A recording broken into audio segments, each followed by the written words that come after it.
மாசம் விஜய் அவர்களுடைய கண்ட்ரோல் இருக்கக்கூடிய காவல்துறை மிக துரிதமாக செயல்படுது அப்படிங்கிற மாதிரியும் அவர்களுக்கு பல்வேறு சுதந்திரங்களை கொடுத்திருக்கிறீங்க அப்படிங்கிற நிலைப்பாட்டில் இன்னைக்கு சமூக வலைதளங்களில் மிகப்பெரிய அளவுக்கு பேசு பொருளாக போகுது. ஆனால் உண்மை என்னவா இருக்கு அப்படின்னு கேட்டிங்கன்னா, காவல் நிலையங்களில் பட்டியல் மக்கள் கொடுக்கக்கூடிய புகார் மனு மீது அங்கே இருக்கக்கூடிய கந்து வட்டி பிரச்சனை, அது மட்டும் இல்லாமல் ஏழை எளிய மக்கள் பாதிக்கப்படும் போது கொடுக்கக்கூடிய புகார் மனு மீது காவல்துறையினுடைய ஒரு சில காவல் அதிகாரிகள் ஆதிக்க சாதிகளுக்கு உடந்தையாக போகிற மாதிரி பொருளாதாரத்திலே வழிவடைந்து பொருளாதாரத்திலே உயர்ந்து இருக்கக்கூடிய அரசியல் பின்புலம் கொண்ட அந்த நபர்களுக்கு அடிபணிஞ்சு வேலை செய்யக்கூடிய இந்த மிகப்பெரிய ஒரு மோசமான நிலையை பார்க்கும்போது ரொம்ப வருத்தமாகவும் இருக்குது. அப்படி பார்க்கும்போது நீங்கள் ஆட்சிக்கு வந்த பிறகு கிட்டத்தட்ட ஒரு 20 நாள் ஆயிருக்கு. அந்த 20 நாளில் இந்த புதுக்கோட்டை பக்கத்தில் ஒரு மாற்றுத்திறனாளி வாய் பேச முடியாத ஒரு பெண் கூட்டு பாலியல் எவ்வளோ கொடுமை பாருங்க. உங்கள் ஆட்சி காலத்தில் சட்ட ஒழுங்கு எந்த அளவுக்கு இருக்கு? புதுக்கோட்டையில் வாய் பேச முடியாத மாற்றுத்திறனாளி பொண்ணு மிகப்பெரிய அளவிற்கு கூட்டு பாலியல். திருச்சி ஐஜி ஆபீஸ் முன்னால, இதுதான் உச்சக்கட்ட கொடுமை. திருச்சியில் ஐஜி ஆபீஸ் வீட்டு பக்கத்தில் ஒரு பெண் தலையில அடிச்சு கொல்லப்படுறாங்க. எவ்வளவு மோசம் பாருங்க. சரி, இதுதான் அப்படின்னு பார்த்தா ஈரோடு அருகே ஒரு பெண் தற்கொலை. இது மட்டும் இல்லாம கோவில்பட்டியில இளைஞர் வெட்டி படுகொலை. என்னடா காரணம்னு பார்த்தா, காதலிச்ச காரணத்திற்காக சாதியின் அடிப்படையில் சாதி வெறி கொண்ட கும்பல்கள் மிக மோசமாக பப்ளிக்லேயே போட்டு வெட்டி அவனை கொண்டு தன்னுடைய சாதி வெறியை மிகப்பெரிய அளவுக்கு தெளிவாக வெளியே காட்டியிருக்காங்க. கோவையில் 13 வயசு சிறுமி அதாவது சிறுவன் 13 வயசு பையன் சக நண்பர்களோட பேசிட்டு இருக்கும்போது அவர்கள் கஞ்சா போதையில் மது பாட்டிலை எடுத்து அடித்து கொலை செய்யப்படுறாங்க. எவ்வளோ கொடுமை! அப்படி ஒவ்வொரு நாளுமே சேலத்தில் நீங்கள் ஊழலாச்சின்னு சொல்லிட்டு இருக்கீங்க. உண்மையாலுமே சொல்கிறேன், ஊழல் இல்லாத ஆட்சியாக மலரணும் அப்படின்னு சொல்லி உங்களை நம்பி பல பெண்கள் ஓட்டு போட்டாங்க, இளைஞர்கள் ஓட்டு போட்டாங்க. அது மட்டும் இல்லாமல் கல்லூரியில் இருக்கக்கூடிய இளைஞர்கள் எல்லாமே வந்து ஓட்டு போட்டு உங்களை தேர்ந்தெடுத்தாங்க. ஓட்டு போட்டு தேர்ந்தெடுத்ததில் ஊழலே பண்ண மாட்டோம், ஒரு ரூபா கூட ஊழல் பண்ண மாட்டோம்னு சொல்லி வாய்க்கிலேயே பேசினேன். தமிழக வெற்றி கழகத்தினுடைய மாநிலத்திலிருந்து கீழ்மட்டம் வரைக்கும் பேசிக்கிட்டு இருக்கீங்க.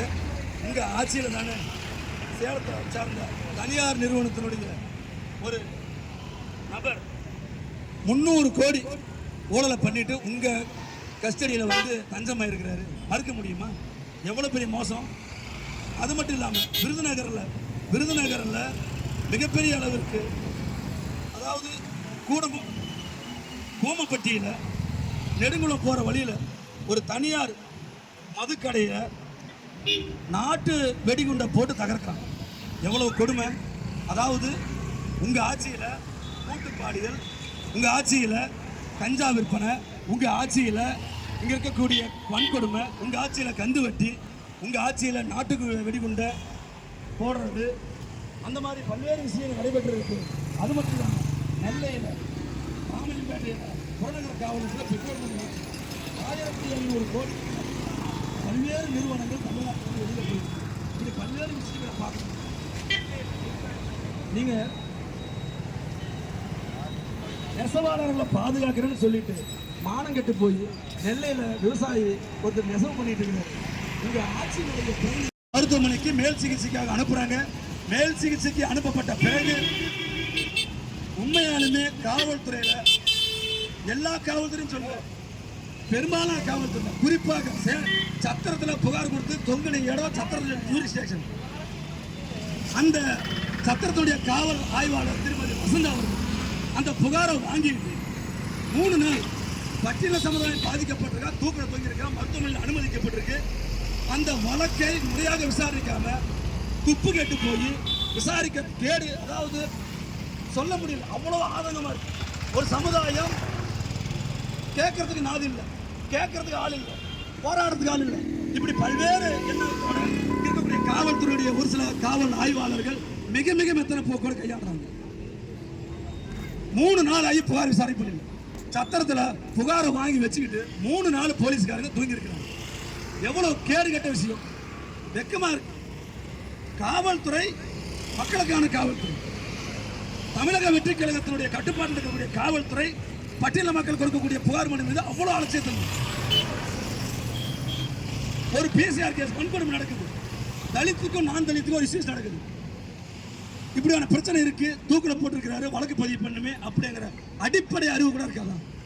இதை கேட்டா நம்ம மேல வழக்கு போடுறது காக்கி சட்டத்தை முறை இங்க இருக்கக்கூடிய இயக்கவாதிகள் இருக்காங்க. அந்த பார்வையை கொஞ்சம் அப்படியே ஆதிக்க சாதிக்காரர் இங்க இருக்க கந்து வட்டிக்காரர்கிட்ட இங்க இருக்கக்கூடிய சாதிய மனநிலையோட அரசியல் பின்புலத்தோடு இருக்கக்கூடிய அவர்கள் மீது காட்டியிருந்தா உண்மையாலுமே நாங்கள் பெருமைப்படுறோம். தமிழ்நாட்டுடைய காவல்துறை மிக நேர்மையாக செயல்படுதுன்னு சொல்லி மாறுதட்டி நாங்களே பாராட்டுவோம், நாங்களே சொல்லுவோம். அப்படி ஒரு சம்பவம் நடக்குதா? அப்படி இல்லையே. அப்ப புதுச்சேரியில காவல்துறை 3 நாள் ஆகியும் வன்கொடுமை வழக்கோ அல்லது புகார் பட்டியல் மக்கள் கொடுத்த புகார் மனு நடவடிக்கை எடுக்காம மெத்தன போக்கு காட்டிய பிறகு தமிழ் புலிகள் கட்சி களப்பணிக்கு பிறகு இங்க இருக்கக்கூடிய நாமக்கல் மாவட்டத்துடைய காவல் கண்காணிப்பாளருக்கு அந்த தகவல் சொல்லணும். அம்மா பட்டியல் சமுதாயத்தை சார்ந்த மணி என்பவர் கொடுத்திருக்கார் புகார். அந்த புகார் மனு மீது இதுவரைக்கும் நடவடிக்கை இல்லை. அவர் பொது இடத்துல அவமதிக்கப்பட்டிருக்கிறார், பொது இடத்துல அசிங்கப்பட்டிருக்கிறாங்க, பொது இடத்துல பேசியிருக்கிறாங்க. அது மட்டும் இல்லாம பெட்ரோலை ஊற்றி கொளுத்திருந்து கோயம்புத்தூர் ஏற்படுத்தியிருக்கிறாங்க. இப்படி எல்லாம் பல்வேறு விஷயங்கள் நடந்திருக்கு. நீங்க இந்த புதுச்சேரி காவல் நிலையத்தில் புகார் எடுக்க மாட்டேங்கிறாங்க அப்படின்னு சொல்லி நாமக்கல்ல மாவட்டத்துடைய காவல் கண்காணிப்பாளருக்கு நேரடியாக தொலைபேசி மூலம் பேசப்பட்ட பிறகு எஸ்பி ஆர்டர் போட்ட பிறகு வழக்கு பதிவு பண்றாங்க. அங்க இருக்கக்கூடிய புதுச்சேரியுடைய இன்ஸ்பெக்டர் வசந்தா ஸ்பாட்டுக்கு போறாங்க, விசாரிக்கிறாங்க.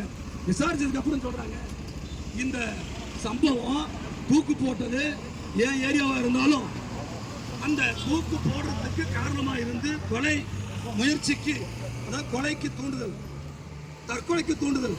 இந்த தற்கொலைக்கு தூண்டின அந்த அம்மா பேசுற இடம் சேந்தமங்கலம் பிரிவு ரோடு. அதனால நீங்க சேந்தமங்கலம் பிரிவு ரோட்ல தான் போய் அங்க இருக்கக்கூடிய ஜூரி ஸ்டேஷன் சேந்தமங்கலம் டெஸ்ட்ல கம்ப்ளைண்ட் கொடுங்க அப்படின்னு சொல்லி இந்த புதுச்சேரியுடைய காவல் ஆய்வாளர் டைரக்ஷன் கொடுத்து பாதிக்கப்பட்டவங்களை அங்க போய் பார்க்க சொல்லி டைரக்ஷன் கொடுத்துட்டாங்க. காலப்புநாயக்கம்பட்டியில கந்து வட்டியால இருக்கக்கூடிய அந்த அம்மாவுடைய பிரச்சனை, காலப்புநாயக்கம்பட்டி சேந்தமங்கலம் ஜூரி ஸ்டேஷன் இருக்கக்கூடிய காவல் நிலையம் மாமியார் வீட்டுக்கு போன மாதிரி அந்த அம்மா போயிட்டு வந்துட்டு இருக்காங்க. நடவடிக்கை இல்லை.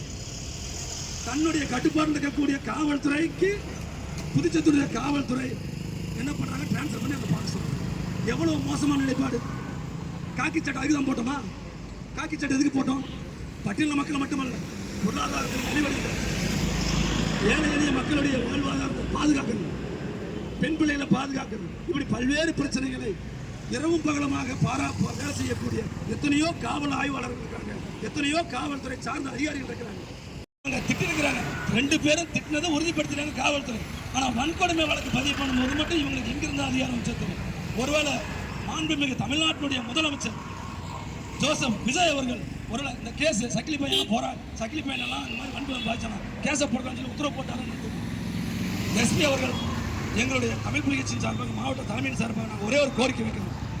மாவட்டத்துடைய காவல் கண்காணிப்பாளர் நம்புகிறோம், நேர்மையாக செயல்படக்கூடிய காவல்துறை அதிகாரிகள் மத்தியில் ஆதிக்க சாதிக்கான அரசியல் பலம், பொருளாதார பலம் இப்படி வச்சிருக்கக்கூடிய சில பேர் போடக்கூடிய இந்த எலும்பு துண்டை பிடிச்சி கவிக்கிட்டு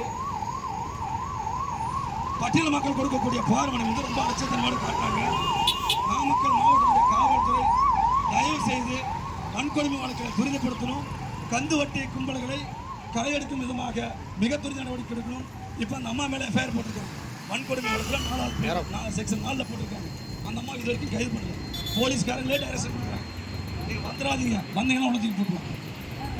இது மாமா வேலையா இல்லை காவல்துறையுடைய சட்ட ரீதியான நடவடிக்கை அப்படிங்கிறத உங்கள் பார்வையிலே விட்டுரும். எனவே துரித நடவடிக்கை எடுக்கணும். எந்த சூழ்நிலையிலுமே அத்தனை பேர் கையாளாமல் பட்டியல மக்கள் கொடுக்கக்கூடிய புகார் மனு மீது இருக்கக்கூடிய காவல்துறை மாவட்டத்துடைய காவல் கண்காணிப்பாளர் மிக துரித நடவடிக்கை எடுத்துக்க வேண்டும் என்கின்ற ஒரு மிகப்பெரிய கோரிக்கையை இந்த மாபெரும் கண்டன ஆர்ப்பாட்டத்தின் வாயிலாக நாங்கள் தெரிவிச்சுக்கிறோம்.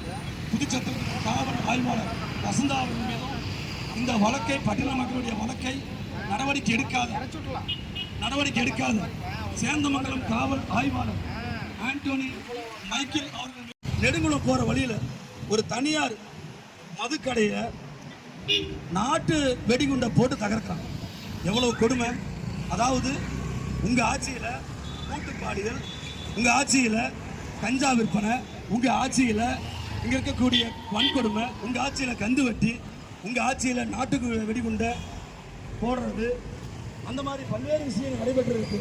அது மட்டும் இல்லாமல் நெல்லையில் ராமலிங்கப்பேட்டையில் புறநகர் காவலத்தில் பெட்ரோல் 1500 கோடி பல்வேறு நிறுவனங்கள் தமிழ்நாட்டில் வெளியில் போயிருக்கு. நீங்க நெசவாளர்களை பாதுகாக்கிறேன்னு சொல்லிட்டு மானம் கெட்டு போய் நெல்லையில விவசாயி ஒருத்தர் நெசவு பண்ணிட்டு இருக்கிறாரு. உங்க ஆட்சியினுடைய